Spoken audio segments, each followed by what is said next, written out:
But yeah, this is a fun job. I love this job. Only bad part about it, you gotta travel a lot. Like, past 3 years, I've been on the road like 48 weeks a year. So I get burned out. I was so burned out that I took this other job just to get away from it for a bit. I took a job as a DJ in San Francisco, California on a morning show. Don't cheer. That lasted 6 months, then I got fired.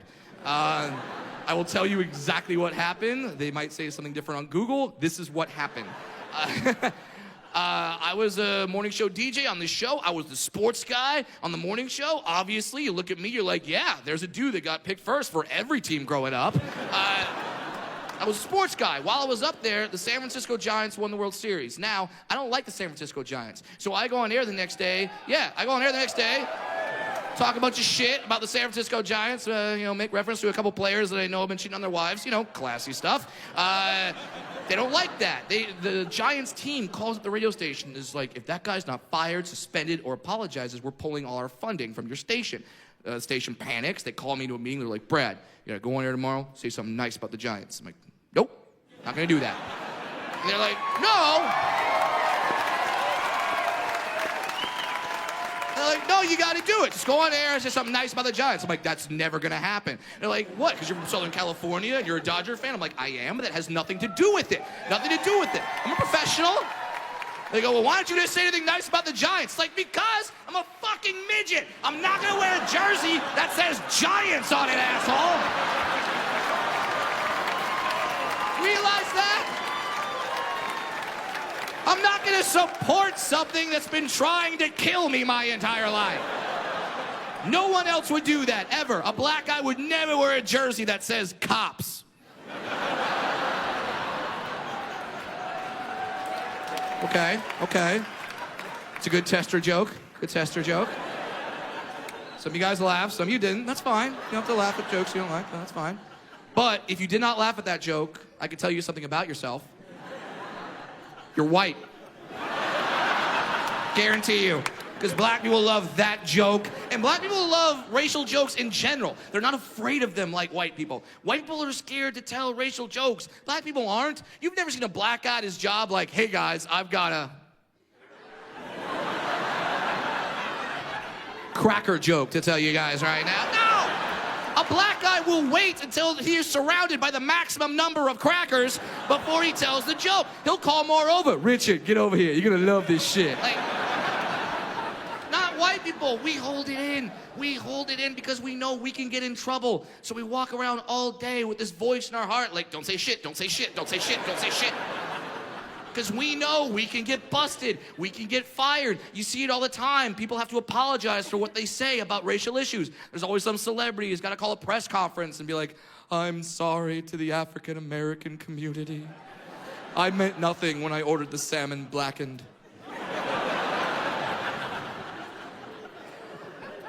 You get scared and you hold it in. White people hold it in and it affects other parts of life. Even something basic as laughter. Because white people never want to be caught laughing at the wrong joke. So we laugh like we have ADD. It's just, ha ha!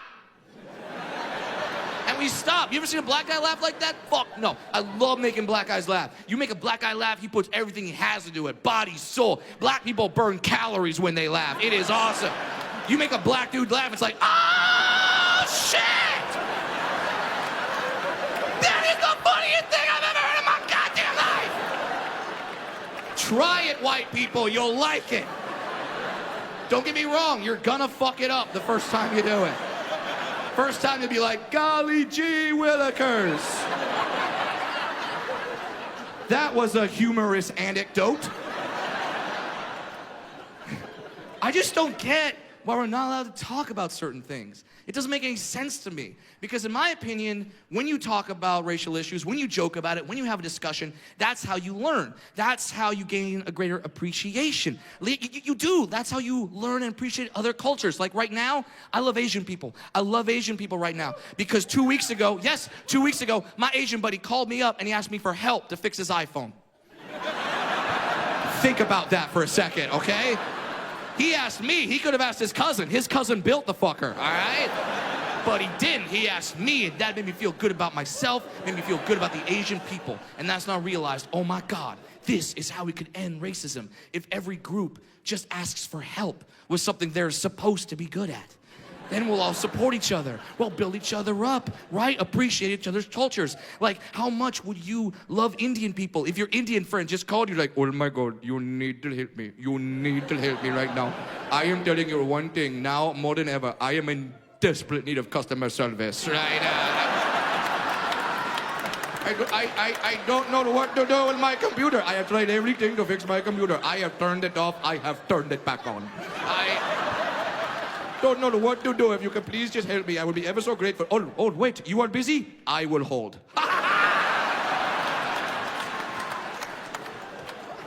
But I understand that it's difficult because there's some groups that you're allowed to make fun of and other groups you should never make fun of under any circumstance whatsoever. And I know this dichotomy exists because I know I'm one of those groups that's perfectly all right to make fun of. I am. I'm not mad about that. I just want equality. Like, most of the time when people make fun of little people, they're not even thinking about it. Like, Hollywood does it all the time. Like, I went out for a commercial audition not too long ago. It was for a Christmas commercial. And in my breakdown, now, breakdown for an actor is details about how they're supposed to prepare for the role. In my breakdown, it said, be sure to bring your own elf costume from home.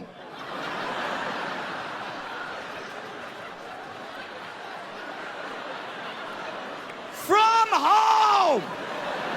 What the fuck do you think is in my closet? You think you go to my house, open it up, it's just elf, elf, elf, elf, elf, elf, elf, elf. Then the springtime, leprechaun, leprechaun, leprechaun, leprechaun, leprechaun, leprechaun. In the summer, I'll dress like a gnome if I'm feeling fancy. Like, are you kidding me? It's wrong. It's fucked up and it's wrong. Don't kid yourself. I do own an elf costume, but you gotta work in this town, but it's just messed up because they would never do that to other groups, ever. They would never be like, oh, you're Asian, bring your wok. You know what I mean? Oh, you're a black male, bring your illegitimate child. They would never do that. All right? Now, I actually like when some people don't laugh at that joke because it helps me identify you. And helps me identify the people that I hate the most in this world. Oh, I'll tell you who they are. Oh, yeah. Here's the people I hate. And I don't mean hate like, oh, I hate chocolate cake. No, I mean, I hate these people, all right? If you are one of these people that gets offended on behalf of another group, eat a bag of dicks. Just a bag of dicks. Not the fun-size bag. No, the family-size bag of dicks. Just never stop shoving dicks in your mouth.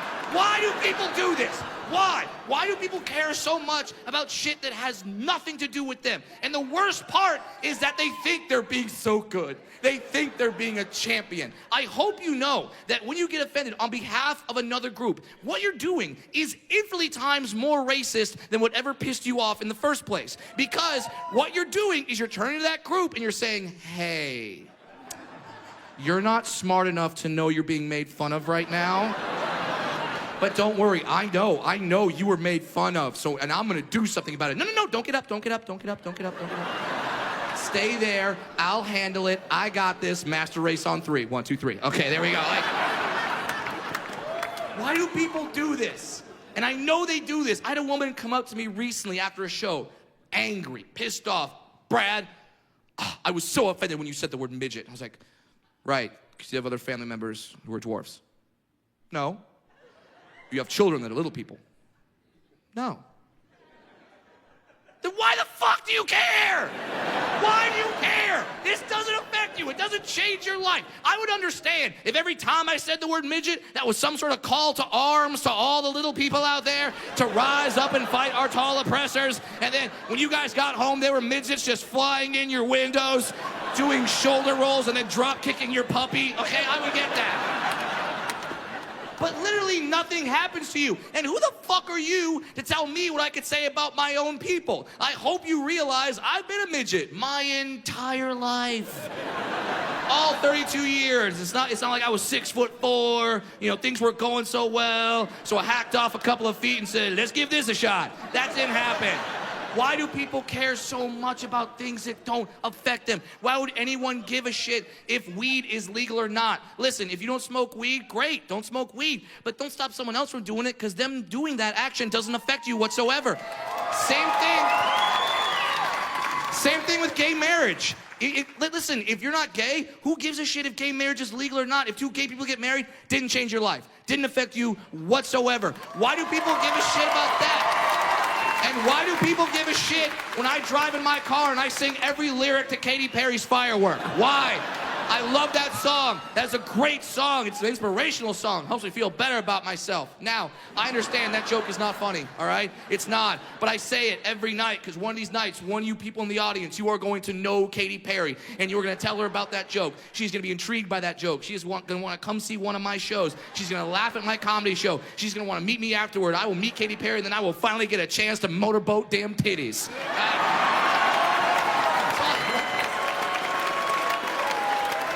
I'm not trying to do this whole social change thing. I just want to get in there. Baby,